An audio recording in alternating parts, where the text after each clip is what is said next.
all humans have inherent worth. All humans are dignified. All humans have something inalienable and beautiful that's worth protecting, simply because we are human and simply because we belong to humankind. Welcome back to For All the Saints, and today I have Rachel Miner from Bellwether. And Rachel, it's so good to have you. Thank you for coming on the show. How are you? Doing well, thank you. Thanks for having me. Good. I wondered if we could start first. Bellwether deals a lot with very heavy, serious things like genocide and freedom of religion or belief.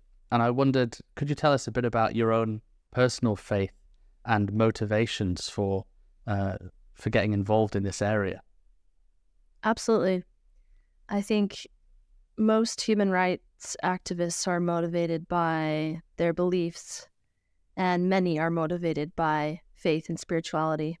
And that's certainly the case for me. I was raised a member of the Church of Jesus Christ of Latter-day Saints, and critical to that faith is an understanding that we should love others as ourselves, and to really be a follower of Christ, try and lift those around us, exemplify his love and his service. So my faith in Christ and my internalizing the command to love my neighbor has really motivated all of my life, even my work outside of Bellwether. But my work feels especially meaningful when you are in a humanitarian context and you can help people directly and think about some of these ideas sometimes in a secular context, which feels special as well. That's cool. And what specifically is Bellwether, and how did it start? The word bellwether means to be an indicator of trends. And historically, the word was used to describe a flock of sheep. There's a bellwether sheep that has a bell tied around its neck so that the others know where to follow. And that is certainly what we're trying to be in the human rights space. We're trying to be the bellwether. And in the genocide context, unfortunately, genocide is a contemporary issue. At one point in our history, we might have looked at the Armenian genocide or the Holocaust and said never again. But that platitude, unfortunately, has fallen on deaf ears, and we live in an era of genocide. And Bellwether's mission is to create a genocide-resistant world. We believe that just like in the public health model where you can immunize society against deadly disease, we believe that you can create resistance against genocide at every level of society. And it's our mission to create that resistance and to prevent genocide. Right. And how would you, this may be a silly question, but I did a little bit of work, as you know, in setting up parliamentary groups for preventing genocide, just a little bit of work, nothing on the scale that you've done. But I wondered, how do you actually define, what is the official definition for genocide? What do you mean when you say that? Genocide is defined in the 1948 United Nations Convention on the Prevention of Genocide. And there are really 4 triggers or 4 components that you're looking for. But what sets genocide apart from other mass atrocity crimes is the intentionality. If there's intention in whole or in part to eliminate a group based on their religion, race, nationality, or ethnicity, then we start to use this term genocide. And it's difficult when the only reference point you have is a UN convention. Obviously, other states and nations have codified genocide prevention, crimes against humanity, atrocity crimes, but for most, it's the UN convention. And because it's the UN convention, the word genocide can sometimes be misused, overused, used symbolically for political reasons. And so our mission is less concerned about how to define these terms. Obviously, we need to define these terms in a legal context, in a human rights context, but we're more interested in preventing the atrocity itself. And whether something is or isn't genocide would certainly raise flag to, well, where do we need to create resistance? Even if this isn't exactly what's defined in the UN convention, we should still have a resistant society to genocide. And so that's kind of the approach we take on these difficult definitions. Right. And you say, which some people may think is quite surprising, that we live in an era of genocide, and that it's a contemporary issue when mainly we look back and we're taught in schools about the Holocaust and things of the past. What is the current state of genocide? Anyone who's read the news recently will immediately think of the conflict in Gaza as maybe an unfolding genocide. That's the most contemporary example we have. But even before October the 7th and the terror that was perpetrated against Israel, there were instances of genocide in mainland China against the Uyghurs. There's genocide unfolding in Myanmar against the Rohingya.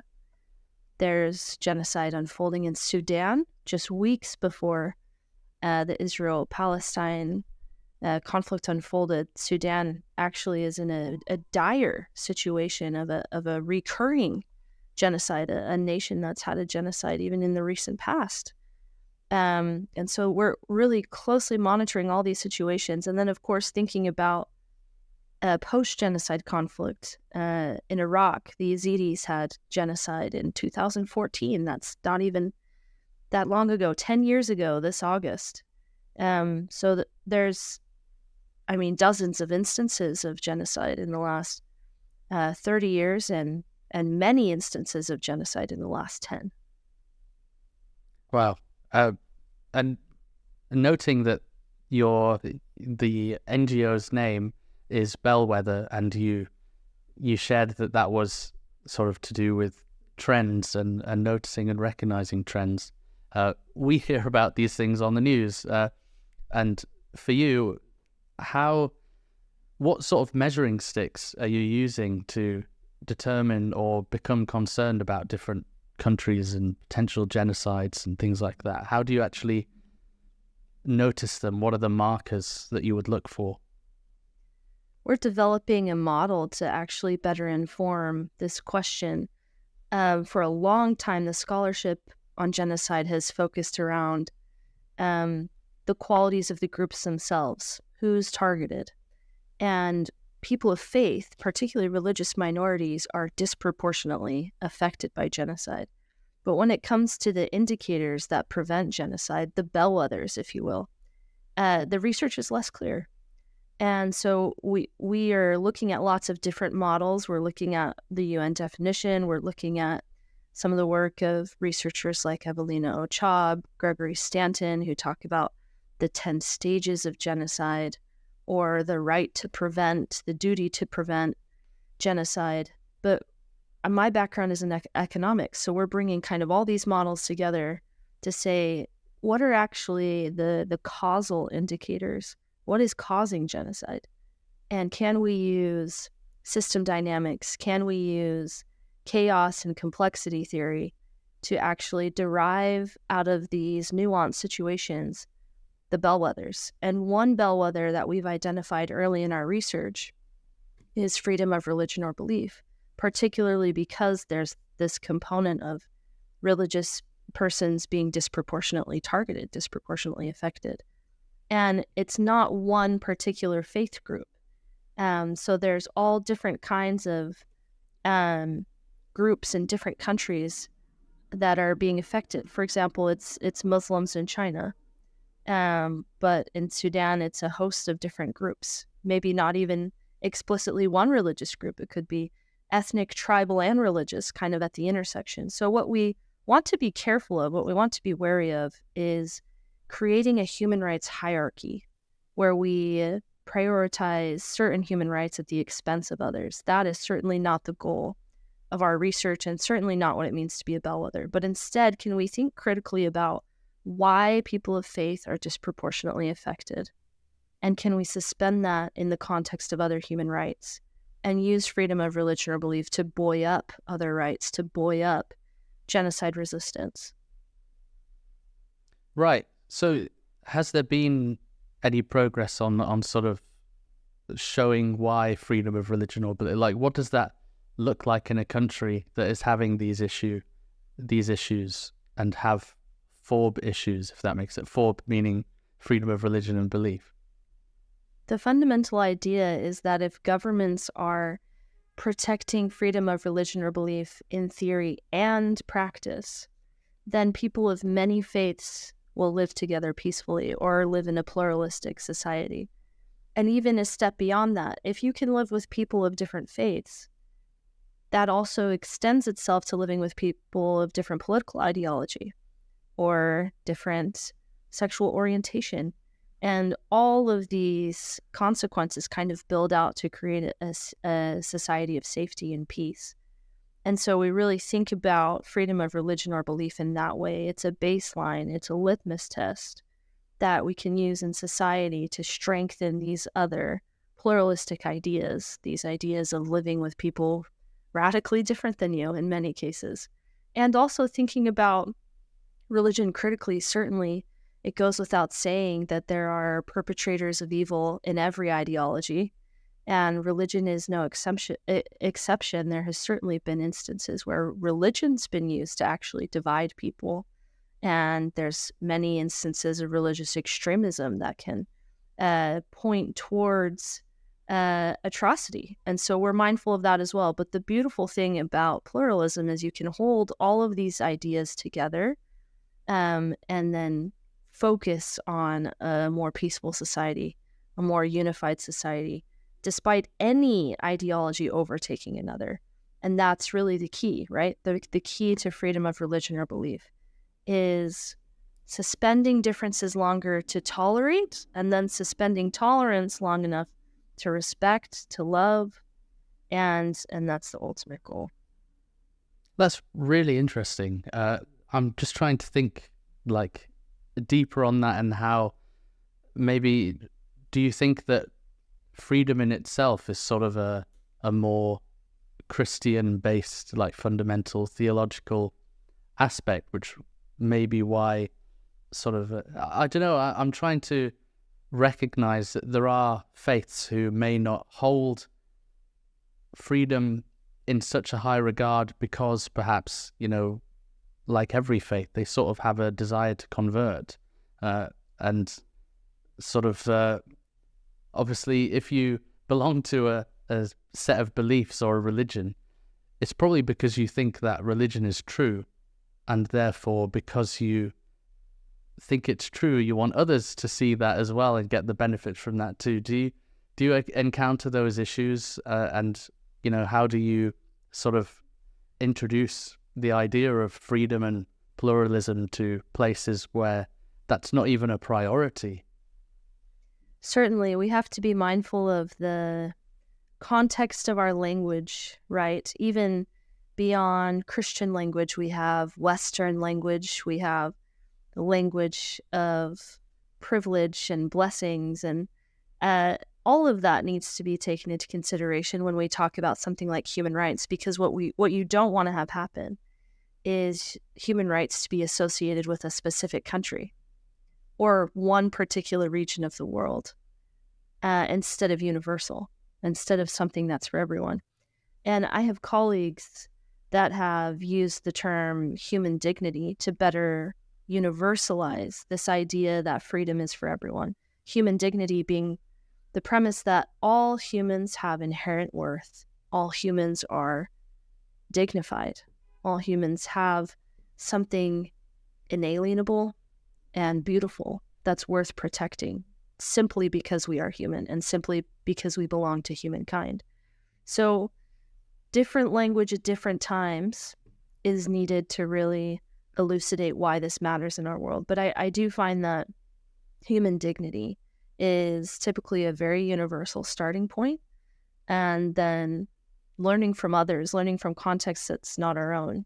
You can open up spaces to talk more specifically about freedom of religion or belief. You can talk more about genocide resistance. You can talk more about a lot of these terms once there's an understanding that at the heart of it all, we are protecting what it fundamentally means to be human. That's really interesting. Thank you. I wondered if we could go through a couple of the sort of things that are going on in the world recently with regards to genocide and human rights issues, and if you could give us a bit of a rundown so that we can get a bit more informed, if you will. Starting off with perhaps the situation with the Yazidis in Iraq. In 2014, the Islamic State, ISIS or ISIL, occupied parts of Iraq and Syria. And core to their ideology is eliminating any religious outsiders. And Yazidis are one of the oldest faith groups in the Middle East. They existed long before even the boundaries of the Kurdistan region were defined. And Yazidis believe in a monotheistic universal being who manifested on the earth as a holy peacock, as a fallen angel, come to redeem mankind. And so they have their own distinct practices, they have an oral tradition, but they were quickly targeted as religious outsiders outside of the ISIL ideology, and were systematically targeted, persecuted, killed, kidnapped, trafficked. And it's that intentionality that designates a genocide. There was clear intention to eliminate the Yazidi people. Atrocious crimes committed against them. And to this day, there's still some 3,000 Yazidi women and girls missing that were kidnapped and taken by ISIL. And so really a horrific tragedy that's still unfolding, right? When does genocide end? Does it end when the bullets stop flying? Or does it end when reparations are made? This is part of the question we're trying to answer, but certainly genocide has not ended for the Yazidis. Many hundreds of thousands of Yazidis still live internally displaced. So within their own country, they can't return to their homes because of landmines, because of lack of resources, because of lack of infrastructure, because there's still huge security concerns in places like Sinjar, which is one of the main regions where Yazidis have lived for thousands of years. So I was in Iraq earlier last year, in early 2023, and saw firsthand the Yazidis that are still living in makeshift tents in horrific scenarios of sanitation. And so that's a real concern. And it's difficult because we're living in the era of polycrisis, where there are so many crises unfolding at the same time. How do we help a group like the Yazidis and manage other crises that happen at the same time? I think this is a really, really important question. We can't forget a group that's suffering just because another group is also suffering. We have to learn how to use our different strengths and resources around the world to help many at the same time in different ways, in specific ways, and most importantly, in localized ways. That's the Bellwether model. Our work on the ground in Iraq is led by the Yazidi community. Our project managers are Yazidi. They survived the genocide, and they inform our unique approach to humanitarian response because they're the experts. They know what they need. They know what their families and their communities need. So if we can take that same localized approach around the world with these different crises unfolding, and again, remember that if two groups are suffering at the same time, we don't need to create a dichotomy where one group suffering is more important than another group suffering. Suffering perhaps is the most universal trait of humankind.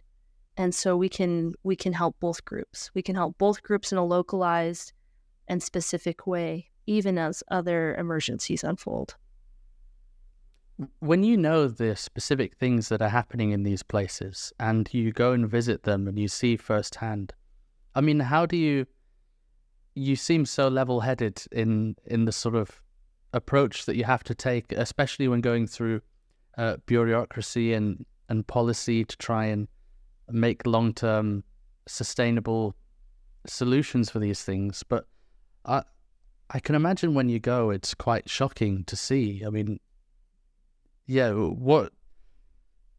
how do you keep that level head and sort of take a long-term approach when you're seeing such horrible atrocities and seeing the results of it firsthand?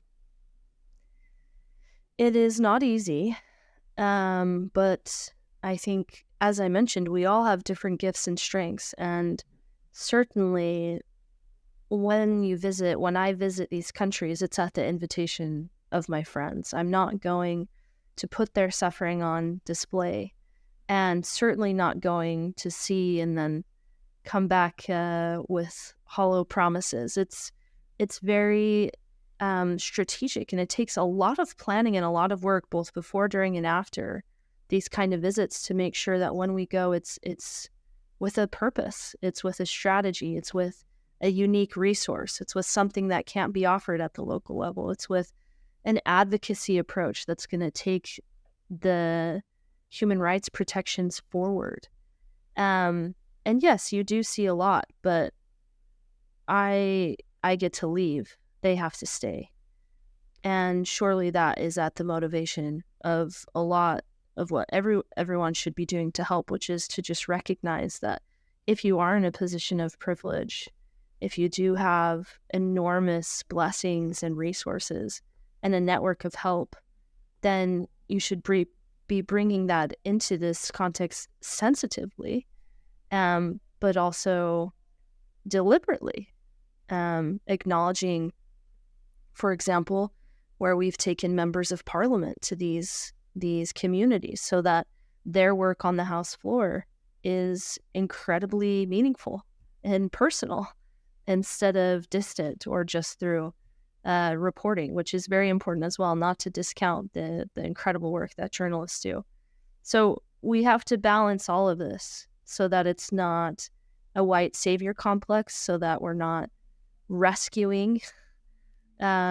It is about networks of trust in the end, about friendship, about deliberation, about strategy, about advocacy. And we really strive to find that balance. I'm not going to say we have the silver bullet. We certainly don't have perfect work, but we are striving to be bellwethers in a way that helps the community feel empowered and helps them feel like when we come, we don't rush in and then take all the resources back out with us, but instead we come in to solidify and strengthen the pillars of support that should already be there. That's really interesting. How about the Uyghurs in China? Have I pronounced that correctly? Yeah, this is perhaps one of the largest genocides to unfold since the Holocaust, affecting some 1.5 million people. And China, a particularly difficult context to work in, where they will not let anyone in or out, where the Communist Party, using surveillance mechanisms, using totalitarian approaches, has completely isolated any kind of response to help the Uyghurs. And so we know what's happening because of survivor testimony. We know because of people who have miraculously either made it out of modern day concentration camps, or because of satellite imagery, or because of investigative journalists who go undercover and risk their lives to unfold some of these, to uncover some of the atrocities that are unfolding. It is perhaps the genocide that disturbs me the most, because so many of us feel very helpless in this cause.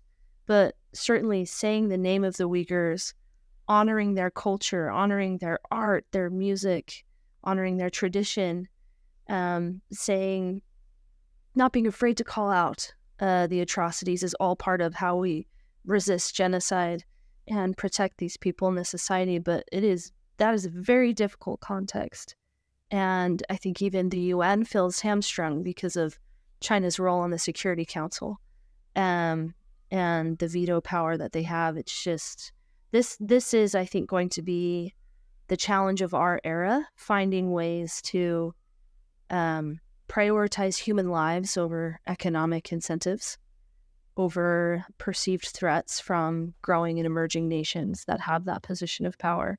But some of my dearest friends are Uyghur, and I feel that I'm constantly pleading to know how I can help and support. And we're still trying to figure out what that looks like on a local level in China, but we're not going to give up and really persist in trying to help an incredible group of Muslim Uyghurs and trailblazers. And I mean, their courage is what inspires me to work harder, to fight harder for their cause.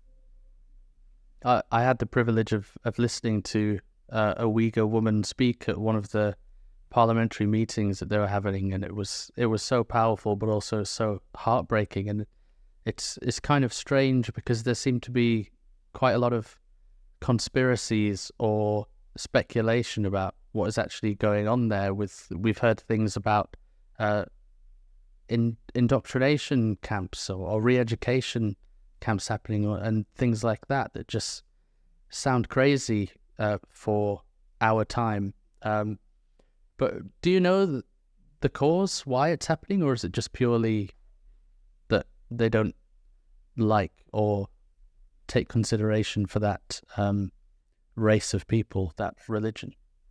The Uyghur region of China has long been a threat to the Chinese Communist Party's vision and strategy to control. And the Uyghurs in every way promote pluralism, they promote freedom, they promote a way of living that the CCP does not deem possible, does not deem safe. And you're right, they have controlled the information. To be perfectly clear and explicit, there is concentration camps right now in China, in the Xinjiang region, where Uyghurs are being forcefully removed from their homes, children forcefully removed from their parents, entered into brainwashing, reindoctrination to forget their native language, to forget their native traditions, religion, practices, where they're from, who they are. There is instances of gender-based violence, mass rape, forced sterilization. There is no doubt that genocide is being perpetrated against the Uyghurs right now in real time. It's not an event of the past. And again, that's where we need to speak clearly. I think in the age of disinformation, China can control the narrative, and certainly they work hard to. But whether they're rumors or not, even the severity of the rumor should cause concern. But I can reiterate again, there is no doubt. There's no doubt we have inadmissible evidence that genocide is unfolding against the Uyghurs. Wow, it's quite shocking to hear. But interestingly, I was at a meeting where we were sort of asking what can we do to help, and someone suggested something to do with TikTok, which I thought was kind of strange, and they said, don't use TikTok. Is that an actual thing, or is that just sort of, I don't know, a speculative as well? Certainly not speculative. Again, as I mentioned earlier, balancing human rights over economic incentives, there are dozens of international corporations that are complicit in Uyghur forced labor and spreading disinformation. And many investigative journalists and others have worked tirelessly to uncover the sources and supply chains and different evidences behind these corporations. And yes, we do need to hold them accountable. Consumers need to hold them accountable, but most importantly, governments need to hold them accountable. It's inexcusable that the United States allows corporations to import or use Uyghur products in any kind. And the U.S. Congress has taken steps with the Forced Uyghur Labor Prevention Act in the United States, but other governments need to follow suit. And certainly regulation needs to be higher on the agenda overall. Social media is complicit in genocide.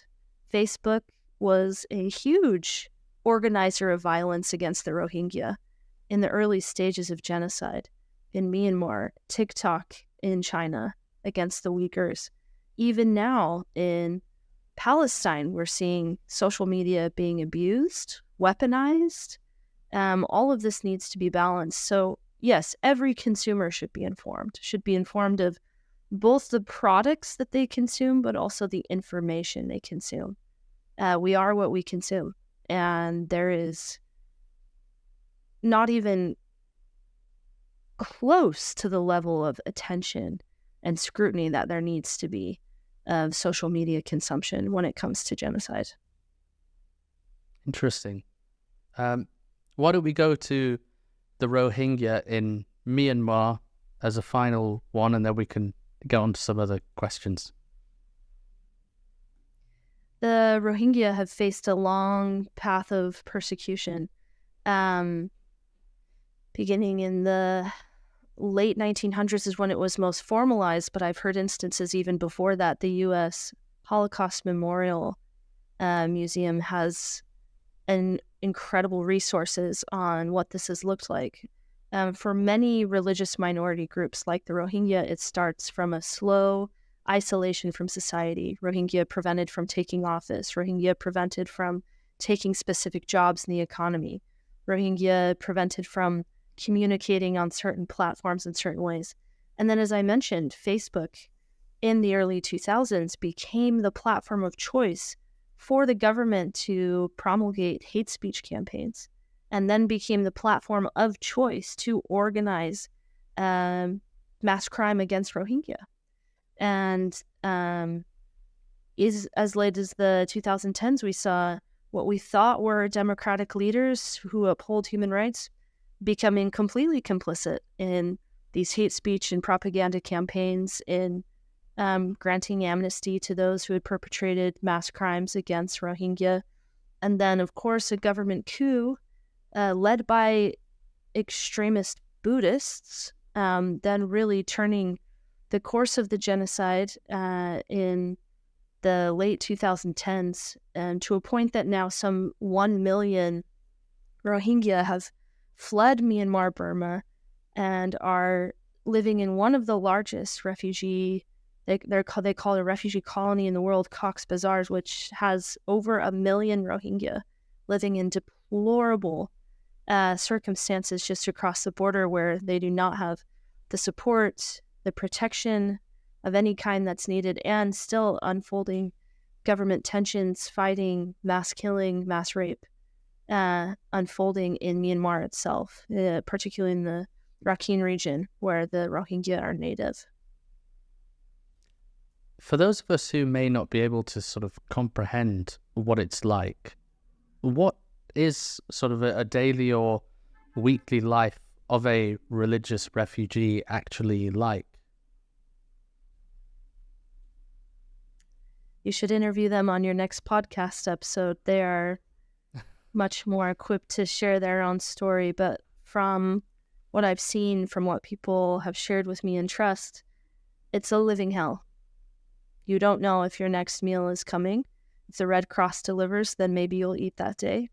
If not, you have no land, you have no livelihood, you have no mental health support. So if your own trauma prevents you from living in the present moment, there's no means to help your children through their trauma, to help your friends. I can't even imagine the kind of constraints that they live under. But I think in all of this, it's very easy to feel paralyzed. And I think actually evil wins if we feel either apathetic or paralyzed. So sharing a lot of the details and the information, maybe inadvertently glorifying the suffering of some of these people, is something we should be very cognizant of. We can act. We do have the power to help these people.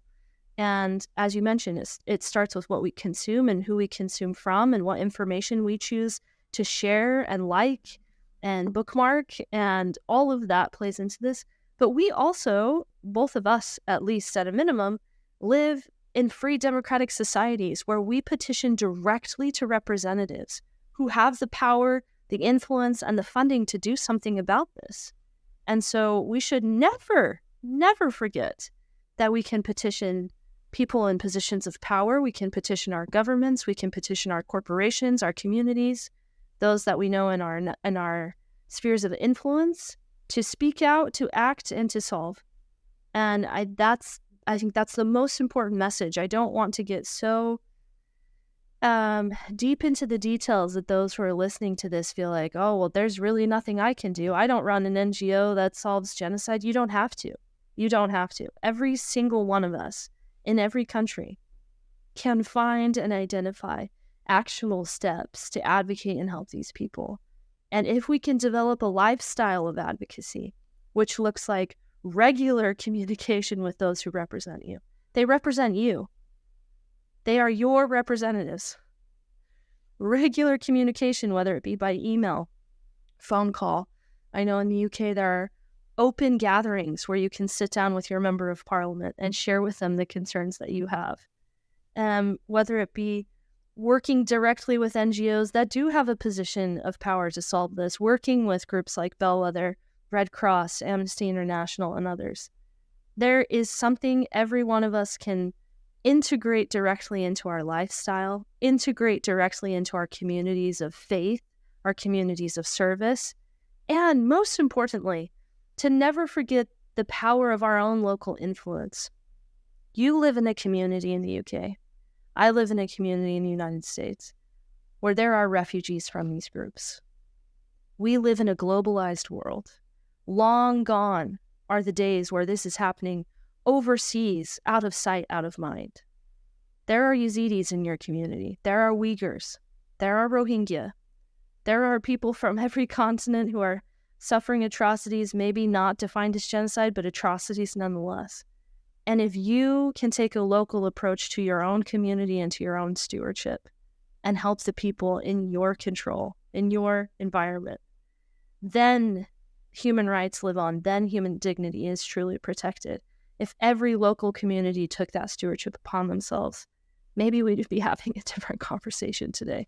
So I know I've deviated slightly from the question, but I cannot underscore enough that if evil convinces us we are alone and powerless, if evil convinces us that this is too big for us, too broad, too challenging, too complex, then evil wins. And I refuse to live in a world where we accept that.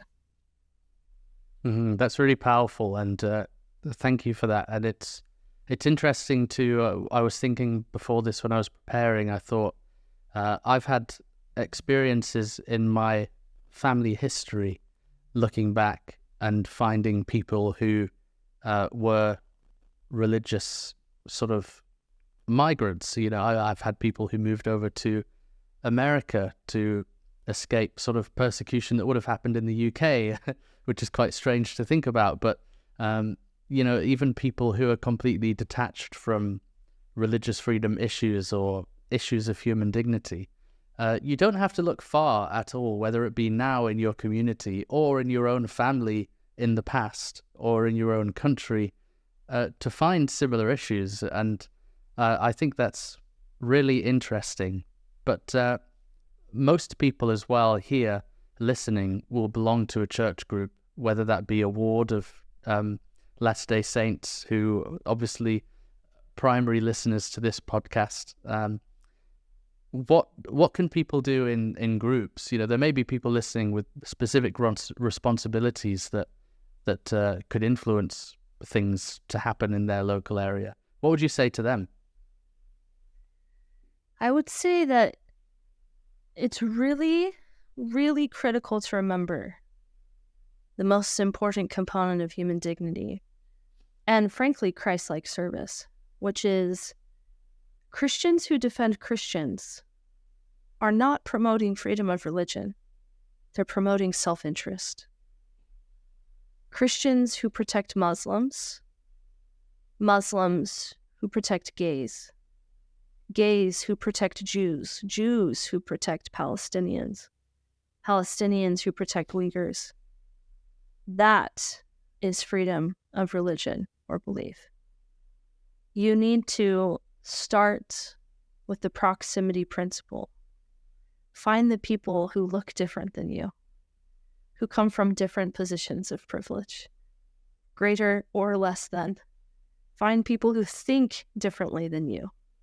And if you can learn to love and respect them, then we have freedom of religion or belief. And for Latter-day Saints, that's no exception. It's very easy to gather with people who look like you, who think like you, who worship like you.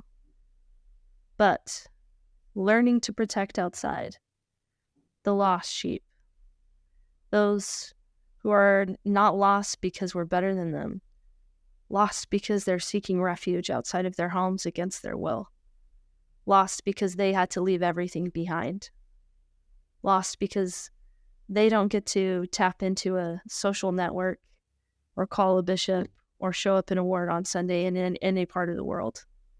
If we can find those people and love them and help them and respect them, and at times if all you can do is tolerate them, that's still better than Christians who protect Christians alone. Mm-hmm. Powerful point. You're going to these places, you're studying trends and looking at policy, and when you have these issues, what practical implementations and programs are you carrying out, and what kind of impact does it have on an area where a program or project has been successful? All of our projects start at the community level. So as I mentioned, we work extensively with the Yazidi community. That work started by sitting down with the Yazidi community and asking a few simple questions. First, what do you need? Where are the gaps? We do extensive landscape research to find what other civil society groups are providing, what governments are providing. We never want to recreate the wheel. If there's someone who's doing a project, we partner. If there's someone that has a gap, then we think strategically with the community. How can we help? How can we fill this gap? And when we approached the Yazidi community, the overwhelming gap was mental health support, particularly for women and youth. And so we designed an evidence-based program that uses cognitive behavioral therapy as its framework. We trained Yazidi women to facilitate this therapy approach. And now we have an effective program, a trauma healing program. We've had over 300 women and youth go through our program, all of them reporting drastically improved mental health outcomes. There's one woman I always think of. As I mentioned, if your own trauma is unaddressed, it's very difficult to help your children, to help those around you. And she shared a very sobering story of losing her daughter to suicide. And after going through our program, she told us, if I had known then what I know now, I could have saved my daughter's life. And so in a very visceral way, we're giving these women and youth their lives back. We're giving them the power to live in the present moment, to heal from the traumas of genocide, to heal from the traumas of displacement. And it's incredible because women who go through our mental health program, almost immediately upon their certification and completion of our course, will say things like, okay, I'm ready to start a business. Okay, what's next? Okay, we're ready to provide a livelihood for our community. And so we have other programs designed for that. We have a self-sufficiency entrepreneurship program. We have other education programs that help women to make this transition back into society. But it looks different everywhere. In Nigeria, when we approach the community, it's being persecuted both by vigilante groups in the community and also by terrorist organizations in the north. The overwhelming response is we need conflict transformation. We need to learn how to live with people that are different than us. And so at a community level, we bring together different groups like Christians who are predominantly farmers and Fulani who are predominantly herders. We bring these groups together to sit at the same table and design programs for their children. How are you going to live peaceably together so your children can have a better future than you? And we have peace agreements, and we have brainstorming, and we have tribal chiefs that lead out on these discussions and then take these components of peace back into their community. But again, it is all locally led. These are Fulani chief, these are Christian pastors who are designing and implementing their own conflict transformation workshops. And our local Nigerian staff are there to facilitate. In Nepal, it looks different. In Nepal, there's huge discrepancies between the urban communities that live in cities like Kathmandu and the rural communities where religious minorities like Tibetan Buddhists or Muslims or Christians or Zoroastrians or others feel marginalized from society. Again, our local Nepali staff are working with police force, are working with judges and law clerks, are working with members of government to think critically about that rural-urban divide and how do we empower communities to live with those that are different than them, particularly in a country like Nepal, which was a Hindu kingdom until 2015, not that long ago. They are making the transition to a secular society where pluralism can thrive, but it's a transition. It's a transition. So all of our projects are centered on a localized approach, first and foremost. And second, on evidence-based development models, whether it's economic empowerment, trauma healing, human rights protection, everything we do is based in the relevant literature, scholarship, and that ensures that we can have the outcomes we're seeking, our measurement and evaluation, validated in countries all over the world. So that's what our day-to-day operations look like. That's how we're striving to create this resistance. And the resistance model is such that even in countries where there's not an active genocide, every nation needs to be genocide resistant. Every society needs to adopt principles where they can resist hate speech, where they can resist the targeting of a religious group, where they can resist disinformation, where they can resist a press that's not independent, that can't fact-check or hold governments accountable. So above all, we invite people to adopt the Bellwether model of resistance, to join the resistance revolution, so to speak, so that slowly and surely, across countries where there are crises and countries where there are not, we can develop this immunization to genocide. That's really cool. And I always love hearing about this stuff and the projects and implementations because, I mean, I spoke to Kenneth in Peace Corps, Nigeria, for my first ever episode of the podcast way back when. And found that amazing too, because I think there are, of course, you should directly try and help and play a part in this as you've talked about advocacy, but also there's so much to learn in terms of transferable things too about how we can improve in our own relationships and personal life and at work. You know, there's so much there to just try and be better as a person. And I suppose that all contributes to, as you said, becoming genocide resistant, but also just being more peaceful in every way. And as a person of faith and as a Christian, that's our goal anyway, isn't it? To sort of we look to Christ as the ultimate, the Prince of Peace, as they would say. Rachel, are you hopeful for the future? What kind of trends are you seeing? Is there cause for hope? I'm incredibly hopeful. I'm hopeful because every nation we take our model of resistance to, there are more good people than bad. There are more people who want to be good than evil, but they feel outnumbered. They're not. In fact, statistically, that's never been the problem. One Hitler to millions of citizens. But the problem is political will, right? Reminding people that they have the power to do something, I'd say, is 80% of my job. Reminding people who have enormous blessings that they have the power to help those without, and people who are living in dire situations to remember that they can do this. They can get through this. We're going to be there for them. We believe in them, and we'll never stop speaking their names or remembering their faces. So I do have hope. And I have hope because there are a lot of people who are smarter and more qualified than me also doing this work. And we're trying to do it together. And it's a movement. It's a growing movement. I'm hopeful because there should be no barriers to entry when it comes to protecting human dignity. All are welcome. All are needed. And I see that leadership coming from the Church of Jesus Christ of Latter-day Saints, where they are tirelessly advocating the cause of freedom of religion or belief. I see this from other faiths, where people of every background, every creed, are coming together over human rights, faith for rights, human dignity, genocide prevention, genocide resistance.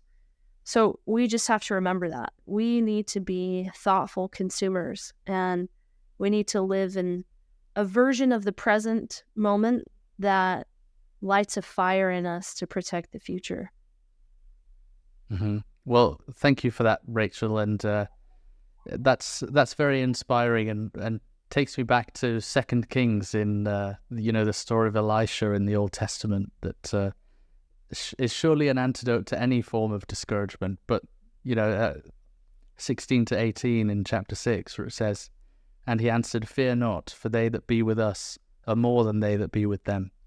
And Elisha prayed and said, Lord, I pray thee open his eyes that he may see. And the Lord opened the eyes of the young man, and he saw, and behold, the mountain was full of horses and chariots of fire round about Elisha." And what a cool image, and one that we could all take away, and perhaps we can be that person for someone else, helping them to not fear and show that there are more with us. And it's sort of, I'm definitely going to reflect on the theme that's sort of sprinkled this conversation, which is the fundamental battle ongoing between good and evil. I think that's a really important thing to remember every day of our lives. So yeah, I thank you very much for your time. And is there anything else you would like to just remind people or share with people in closing? We can all do something. That's the most important thing. Critical to the doctrine of Latter-day Saints is the idea of agency and being an agent for good. And that is the standing invitation. Follow me, Christ said. Do unto others as you would do unto me, right? We can all be agents in this cause. And I know at a spiritual level that God will reveal those things you can do. But I also know at a secular level, in the age of information, when you can pick up a small computer and find an organization or a resource or a service opportunity within 10 seconds, 5 seconds, a millisecond, if you're using large search engines, there is something you can do. And why not start a revolution of people who know that, who are reminded of that, especially those of us that live with enormous blessings. It is the invitation from Christ, and it's an invitation to all to do something, to be an agent for good, to do good. And that's, I think, the most important thing we can remember. Amazing. Thank you, Rachel. Thank you. Really appreciate your time. Yours too.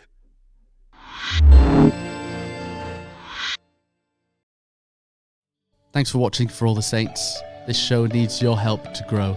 Please like the video, comment your thoughts, subscribe to the channel, and share this with someone you think would enjoy it. Thank you.